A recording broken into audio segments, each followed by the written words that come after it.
كل البلدان سعيدة، لكن تحولها سوف يكون إلى اليمن السعيد وذنون الشرفي.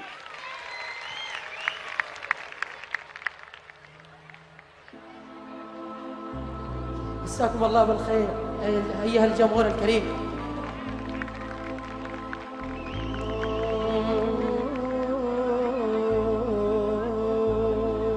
بعدتم عن العين فازدادت محبتكم، بعدتم عن العين فازدادت محبتكم، وغبتم وأنتم في الفؤاد حضور، فجودوا بوصل قبل موتي، فإني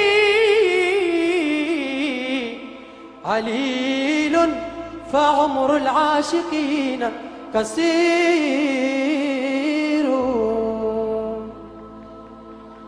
يا ليلى دانا يا لدانا لدان، يا ليلى دانا يا لدانا لدان، يا ليلى دانا يا لدانا لدان، يا ليلى دانا يا لدانا لدان، يا ليلى دانا يا لدانا لدان، يا ليلى دانا يا لدانا لدان. لما يغيب القمر والعقل به مربوس، تسأل عليه العيون دي فوقها منقوش.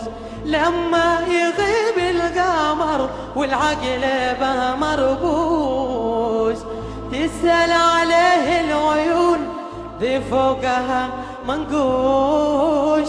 فز النجوم واختفى من أمسي ما شفتوش، لفتش مغطى ولا غطي على ونقوش. يا ليل دانه لدان، يا ليل دانه لدان، يا ليل دانه يا لدانا لدان، يا ليلى دانا يا لدانا لدان، يا ليل دانه يا لدانا لدان، لدان، يا ليلى دانا يا لدانا لدان. أم اليمن يا حلا يا روح من يهواك، حاول أنساك لكن ما استطعت أنساك. أم اليمن يا حلا يا روح من يهواك، حاولت أنساك لكن ما استطعت أنساك. كيف والحشا يا يمن مرعاك، والقلب لك في الطريق هل تبصيره مفروض. لا فتش مغطى ولا غطي على منقوش. يا ليل دانه لدان، يا ليل دانه لدان، يا ليل دانا يا لدانا لدان، يا ليلى دانا يا لدانا لدان، يا ليل دانا يا لدانا لدان، لدان، يا لدانا لدان. لدان لدان.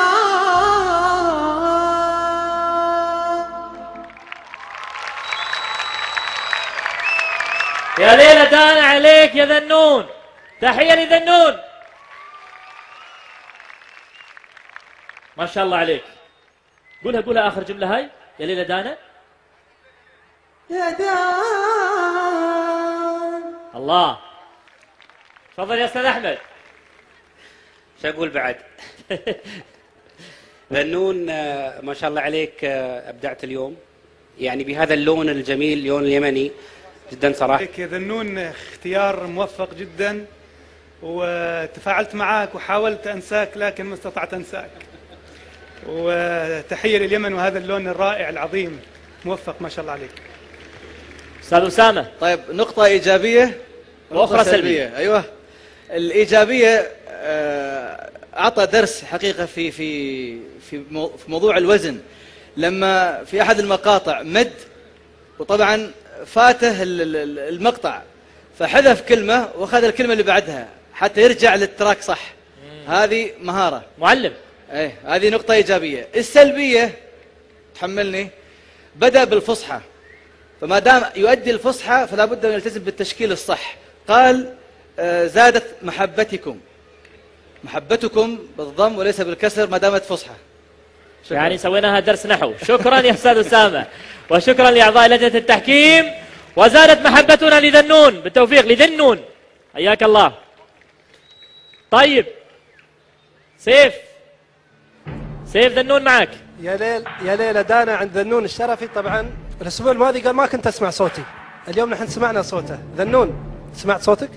والله الحمد لله يعني أحسن من المرحلة اللي راحت صراحة كثير.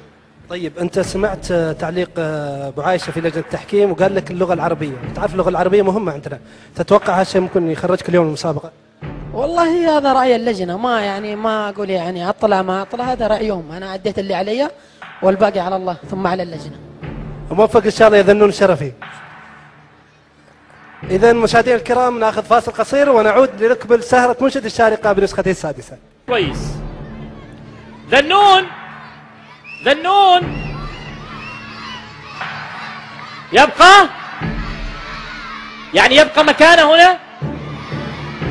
ذنون يبقى للأسبوع القادم. طيب